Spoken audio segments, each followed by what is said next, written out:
It's my pleasure to introduce Akshay Kumar. He is the convener of Navnirman Krisak Sangathan, and Navnirman Krisak Sangathan is fighting for the price, pension, and prestige for the farmers in Odisha. And he has raised voice against the discrepancy in the disbursement of funds to the ineligible farmers in the Kalia scheme, which is told as the flagship scheme of the Odisha government, which is under BJD rule.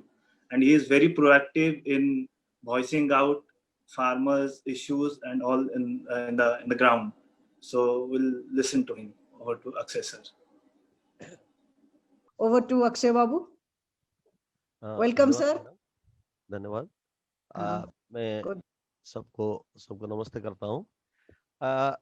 Actually जो bill parliament में आया है उस संदर्भ में मैं जो बोलना चाह रहा हूँ, पहला बात यह है ये जो बिल है उसको लेकर जो खेल चल रहा है वो खेल एक्चुअली जो कॉर्पोरेट सेक्टर है वो फाइनेंस कैपिटल को लेकर खेल कर रहे हैं. अगर सही में हम देखेंगे जब भी इंडिपेंडेंस का पहले का बात और इंडिपेंडेंस का बाद, ब्रिटिश आने का बाद पहले और ब्रिटिश आने का बाद, अगर हम पूरा इंडियन सिस्टम को देखेंगे उसमें agriculture was in the centre, industry was in the periphery. मगर जिससे इंडिपेंडेंस अचीव करने का बाद जो सिचुएशन हुआ वही व्यवस्था ऐसे ही रहा. इंडस्ट्री सेंटर में रहा और धीरे धीरे पेरीफेरी में एग्रीकल्चर चला गया, मगर वो नेशनलाइज बेसिस में था. मगर 90 का बाद विशेष रूप से अगर हम देखेंगे 94 WTO साइन होने का बाद, वर्ल्ड ट्रेड ऑर्गेनाइजेशन का ट्रीटी साइन होने का बाद कंप्लीटली सिनेरियो चेंज हुआ. वो कंसेप्ट दिया गया एग्रीकल्चर को कंप्लीटली जो पेरीफेरी में हम लिए हैं उसको कैसे ग्लोबल लेवल पर लिया जाए. नेशनल लेवल पर तो लिए थे पर उसको ग्लोबल लेवल पर कैसे लिया जाए और नेशनल कंट्रोल को पूरा खत्म किया जाए. ये 94 से उसका अपनी पूरा एजेंडा शुरू हुई ग्लोबलाइजेशन का, कॉर्पोरेट सेक्टर का. और वो जो एजेंडा शुरू हुई वो एजेंडा आगे बढ़ते हुए 2020 में उसको प्रधानमंत्री मोदी जी ने पूरी कर दिया. मेरे प्रधानमंत्री मोदी और बीजेपी सरकार में he is the greatest agent of corporate sector of new colonial global new colonialism का वो एक नया रूप का एक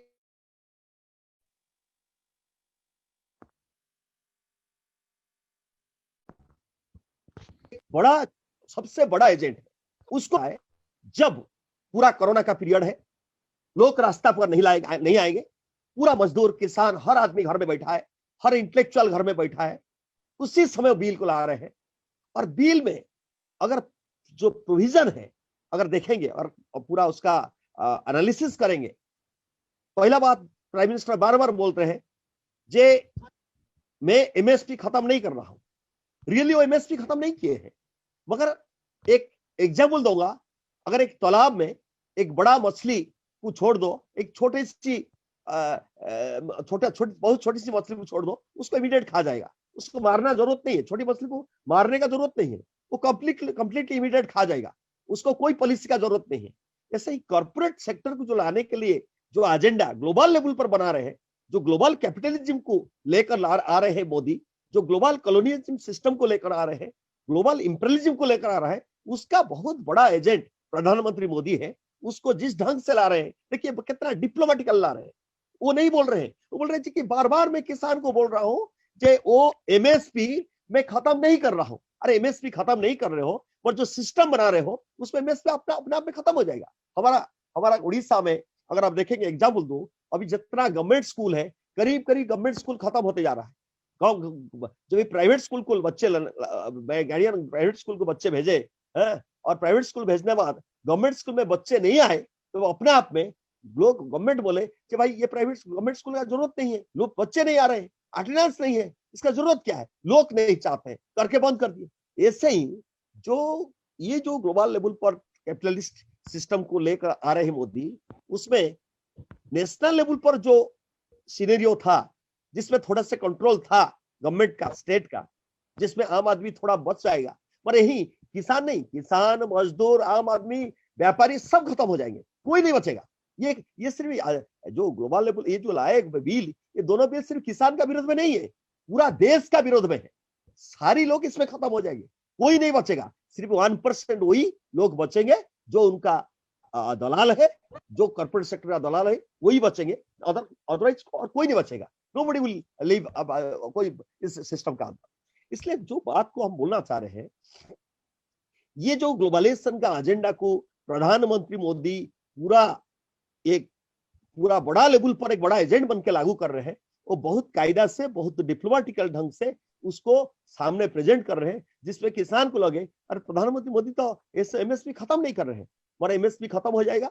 जैसे कॉर्पोरेट सेक्टर आएंगे, वो अगर डिक्लेयर कर दे और एग्रीमेंट कर दे किसान का साथ, भाई हम 25 रुपये 2,500 रुपया में आपका पैडी खरीद करेंगे, गेहूं खरीद करेंगे, तभी अपने आप में किसान उसका पास जाएगा।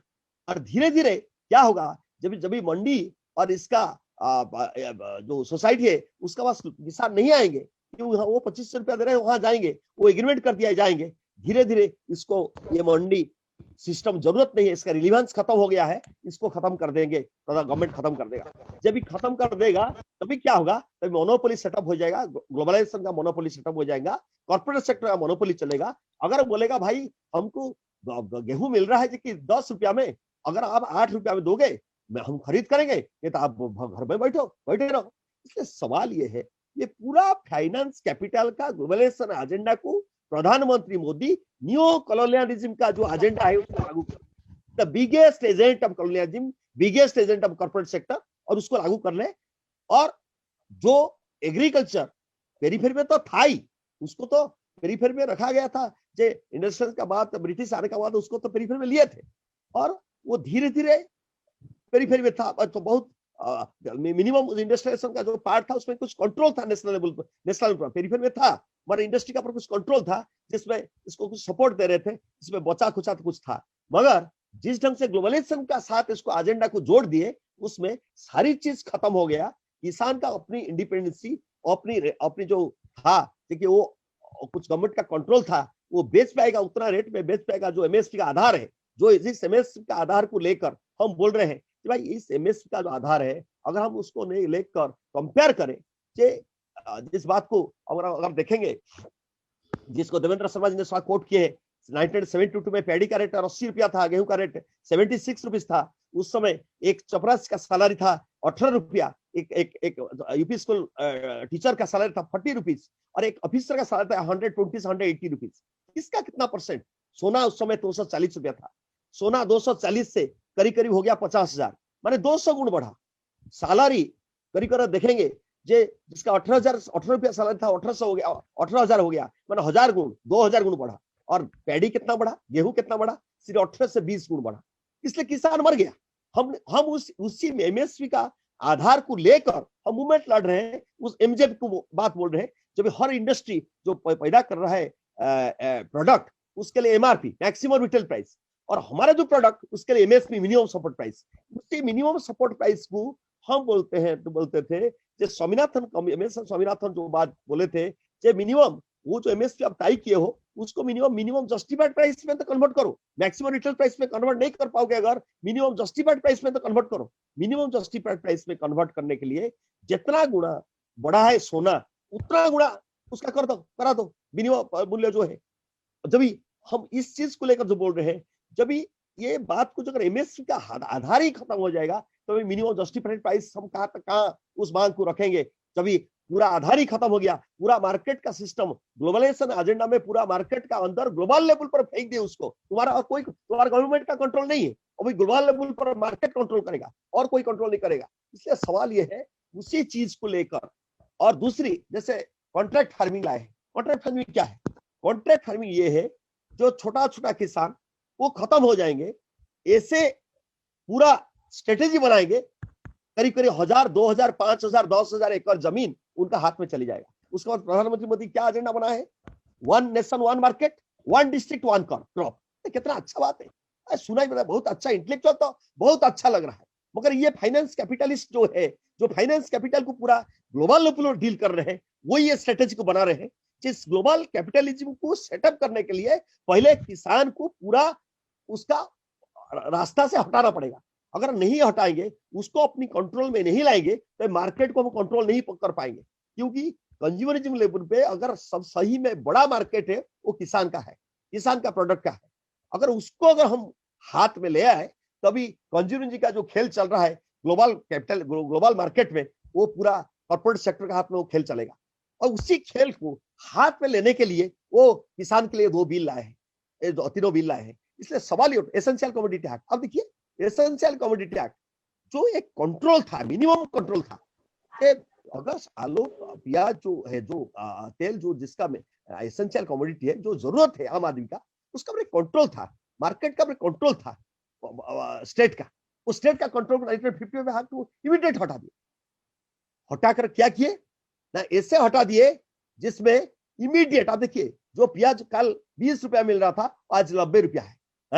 आदमी खा नहीं रहा है, जो प्याज आलू मिनिमम उसको खा नहीं पा रहा है।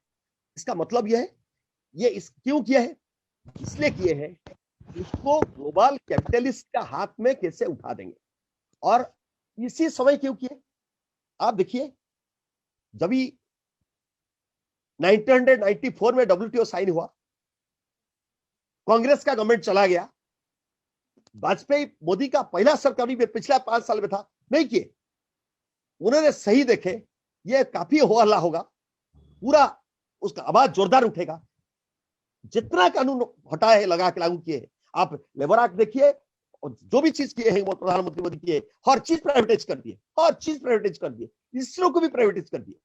इसलिए उन्होंने क्या किए, बोले सारी चीज को, रेलवे, इसरो सब प्राइवेटाइज करने का बाद, ग्लोबल कैपिटलिस्ट का हाथ में चढ़ा देने का बाद, अभी उन्होंने सोचे अगर हम इस एग्रीकल्चर सेक्टर को पूरा कंट्रोल में लेकर अगर हम ग्लोबल कैपिटलिस्ट का लॉबी को, कॉर्पोरेट सेक्टर को समर्पण नहीं करेंगे, तभी हमारा ग्लोबल कैपिटलिज्म का एजेंडा खत्म नहीं होगा।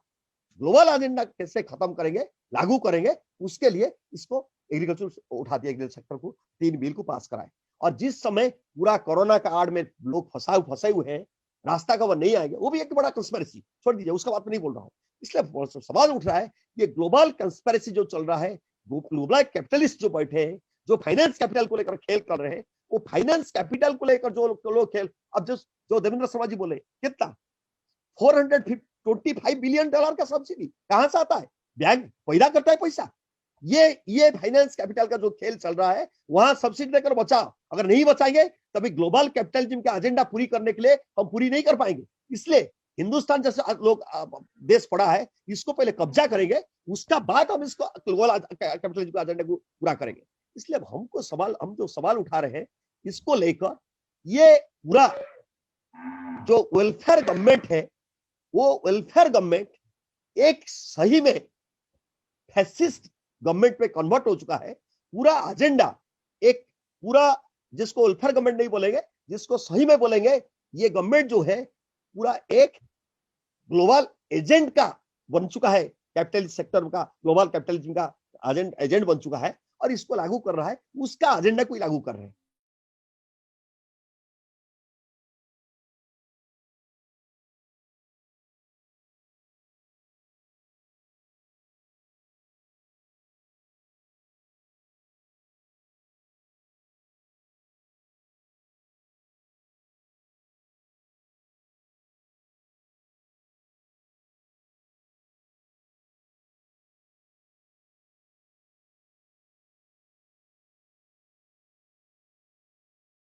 ट्रेंड अपने आप में खड़ा होगा और वही उसका समाधान प्रस्तुत करेगा। जब तक उस दिशा में चीज को अवेयरनेस नहीं किया जाएगा, तब तक वो एजेंडा पूरी नहीं होगा। रिवोल्यूशनरी एजेंडा, जो पॉजिटिव दिशा में जो एजेंडा हम बोल रहे हैं, वो पूरी नहीं कर पाएंगे। इसलिए नवनिर्माण किसान संगठन उड़ीसा में जो लड़ रहा है, और उसका साथ साथ नेशनल लेवल पर जो कोऑर्डिनेशन का साथ जुड़ा हुआ है, कर रहा है, उससे भी एग्रीकल्चर एक शुरुआत है, मगर एजेंडा जो है डेवलपमेंट है।